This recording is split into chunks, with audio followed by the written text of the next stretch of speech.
আমরা যাচ্ছি সুন্দরবনের ভিতরে সরু চিকন একটি খালের ভিতর দিয়ে। খালটিতে দেখতে পেলাম বেশ কিছু চরপাটা জালের যে নৌকা, সেই নৌকা। দর্শক এই ফাঁকে জানিয়ে রাখি যে খুঁটি দেখছেন, শত শত খুঁটি সুন্দরবনের খালের দুধারে নদীর পাশে যেখানে চর রয়েছে, সেই চরে এইসব খুঁটি দিয়ে যে জালগুলো পাতেন জেলেরা, সেই জালগুলোতেই মূলত চরপাটা জাল বলে, খাল পাটা জাল বলে। এই জালগুলো পাতা হয় জোয়ার ভাটার সাথে তাল মিলিয়ে।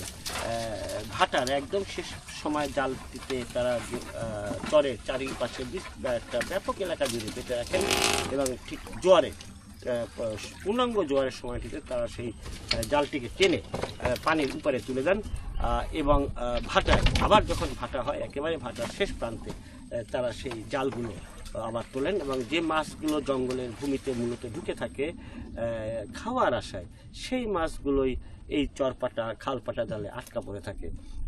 তবে যেহেতু এগুলো চিকন খাল এবং এইসব খালেই মূলত এই ধরনের জেলেরা অবস্থান নিয়ে থাকেন।